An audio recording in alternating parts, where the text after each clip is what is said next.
नमस्कार, बहुत स्वागत है आप सभी का। मैं हूं आपके साथ वक्ता दुबे। बुलेटिन की शुरुआत बड़ी खबर के साथ करते हैं। ये बड़ी खबर सीधा आपको बांग्लादेश से बता रहे हैं। वोटिंग से पहले फिर एक हिंदू की हत्या की गई है।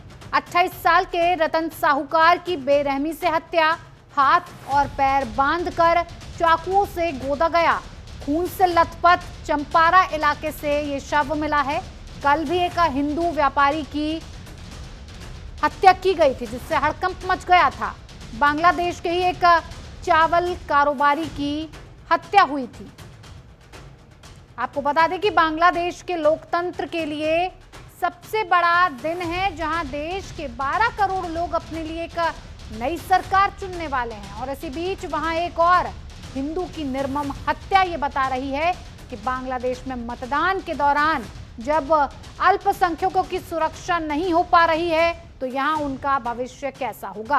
पहले ही बांग्लादेश में पिछले 1 साल में जिस तरह से हिंदुओं पर अत्याचार हुए हैं, वो डराने वाले हैं। अब चुनाव से ठीक पहले एक और हिंदू युवक रतन की हत्या करके उसका शव चाय के बागान में फेंक दिया गया। 28 साल के रतन साहूकार की हत्या बेहद निर्ममता के साथ की गई है। जब उसका शव मिला तो उसके हाथ पांव रस्सी से बंधे हुए थे और शरीर पर गहरे जख्मों के निशान थे। बुधवार सुबह करीब 10 बजे चंपारा में चाय के बागानों में रतन का शव बरामद किया गया और तब भी उसके घावों से खून बह रहा था। रतन इन्हीं चाय के बागानों में काम करता था जहां उसका शव मिला है। उसके सहकर्मियों का कहना है कि ये आपसी रंजिश या चुनावी हिंसा का मामला है। स्थानीय रिपोर्ट्स के मुताबिक रतन साहूकार रोज की तरह ही काम पर गया हुआ था, लेकिन वो लौटा नहीं। बुधवार की सुबह चंपारा में चाय बागान में उसके साथियों को वो मृत अवस्था में मिला। उसका शव जिस तरह से खून से सना हुआ मिला, उससे पता चलता है कि मारने से पहले उसे प्रताड़ित किया गया था। चश्मदीदों और रतन के साथ काम करने वालों के मुताबिक उसके शरीर पर धारदार हथियारों से वार किया गया था, तभी उसके शरीर के घाव काफी गहरे हैं। उन्होंने मौके पर ही दोषियों के खिलाफ कड़ी कार्रवाई की मांग की है। फिलहाल पुलिस ने शव को कब्जे में लेकर मामले की जांच पड़ताल शुरू कर दी है। आपको ये भी बता दें कि यहाँ बीते करीब 3 महीनों से यही चल रहा है। बांग्लादेश में अल्पसंख्यक हिंदू समुदायों के खिलाफ ये घटनाओं की एक लंबी सूची है। रिपोर्ट के अनुसार इन मामलों में कम से कम 15 हिंदू मारे गए हैं, जिन्हें अक्सर स्थानीय हिंसा या पूर्व नियोजित हमलों में निशाना बनाया गया। दिसंबर महीने में प्रंतोष कर्मकार, उत्पल सरकार, जोगेश चंद्र रॉय, सुबोर्णा रॉय, शांतो चंद्र दास और दीपू चंद्र दास, अमृत मंडल, बजेंद्र बिस्वास और खोको चंद्र दास की हत्या हुई है। जनवरी में राणा प्रताप बैरागी, मिथुन सरकार, सरतमणि चक्रवर्ती, जॉय मोहपात्रा, समीर दास और प्रलय चाकी की हत्या की गई। फरवरी में भी अब तक 3 हिंदुओं की हत्या हो चुकी है। एक रिपोर्ट में यह भी माना गया कि बांग्लादेश में हिंदुओं की हत्या को चुनावी हथकंडे के तौर पर इस्तेमाल किया जा रहा है।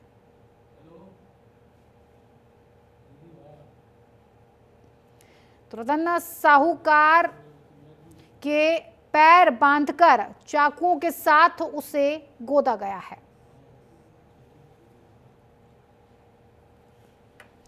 इसी पर ज्यादा जानकारी के साथ हमारे संवाददाता नमित हमारे साथ लाइव जुड़े हुए हैं। नमित, आप किस तरह से देख रहे हैं इस पूरे एंगल को, जिस तरह से बांग्लादेश में एक तरफ सरकार बनाने की प्रक्रिया चल रही है और दूसरी तरफ हिंदुओं को इस तरह से निशाना बनाया जा रहा है, निर्ममता के साथ हत्या की जा रही है। आखिर क्या संदेश देने की कोशिश बांग्लादेश से की जा रही है? क्या किसी तरह का एक मुख्य उद्देश्य भारत तक कोई संदेश पहुंचाने का है इन सारी हत्याओं के जरिए? देखिए, निश्चित तौर पर इसमें कोई दो राय नहीं। जिस तरीके के हालात पिछले 3 महीने में बांग्लादेश के अंदर बने हुए हैं, अल्पसंख्यक हिंदुओं को लगातार वहां पर टारगेट किया जा रहा। हालांकि आज वहां पर लोकतांत्रिक प्रक्रिया के तहत मतदान जरूर किया जा रहा, लेकिन उस वोटिंग से पहले ही 28 साल के रतन साहूकार की हाथ पैर बांधकर निर्मम हत्या जो की गई है, कहीं ना कहीं बड़े सवाल फिर से खड़े हो गए कि क्या बांग्लादेश के अंदर जो अल्पसंख्यक हिंदू हैं, उनकी सुरक्षा के लिए आखिर सरकार ने क्या कुछ कदम उठाए हैं। इससे पहले भी हमने देखा था 24 घंटे पहले एक चावल कारोबारी की हत्या कर दी गई थी और और जिन हालातों में 28 साल के रतन साहूकार की हत्या की गई है। बुधवार सुबह का ये मामला है। चाय के बागानों में, चंपारा के चाय की बागानों में हाथ पैर बांधकर धारदार हथियारों से पहले रतन साहूकार के ऊपर हमला किया गया और उसके बाद उसको प्रताड़ित किया गया। वहां के आसपास के लोगों का कहना है कि रतन साहूकार को इतनी आसानी से नहीं मारा गया था, उसके हाथ पैर बांधकर धारदार हथियारों से हमला किया गया और उसके बाद चाय की बागानों में उसको फेंक दिया गया। और यह मामला केवल रतन साहूकार का नहीं है, इससे पहले भी पिछले 3 महीनों में जो आंकड़े निकल कर आए हैं, तकरीबन 15 से 20 हिंदुओं को जो है वो वहां पर मारा गया है। और केवल फरवरी के आंकड़े अगर निकाले, क्योंकि आज 12 फरवरी और इन 12 दिनों में 3 जो हिंदू हैं उनको बांग्लादेश के अंदर मारा गया है। निश्चित तौर पर आज मतदान भले ही वहां पर हो रहा है, लेकिन इन घटनाओं ने एक बार फिर से सवाल खड़े कर दिए हैं कि क्या बांग्लादेश के अंदर जो अल्पसंख्यक हिंदू हैं उनकी सुरक्षा को लेकर अब तक सरकार ने कोई कदम नहीं उठाए। और माना तो यह भी जा रहा है, सूत्रों से यह भी जानकारी मिल रही है कि जो हिंदुओं की हत्याएं हो रही हैं, इनको जो वहां के राजनीतिक दल है एक चुनावी हथकंडे के तौर पर इस्तेमाल कर रहे हैं। बिल्कुल, एक तरह से देखा जाए तो ये एक इस्तेमाल करने की कोशिश ही है, लेकिन अब इसका उपाय क्या हो सकता है? नमित, क्या लग रहा है? क्योंकि एक संदेश तो साफ तौर पर हिंदुओं की हत्या से बांग्लादेश से यही पहुंचाने की कोशिश की जा रही है कि हिंदू फिलहाल बांग्लादेश में सेफ नहीं है। क्या इन्हें पलायन करने की जरूरत है या फिर जो हिंदू हैं वो बांग्लादेश छोड़कर चले जाएं, इसलिए इस तरह के काम किए जा रहे हैं?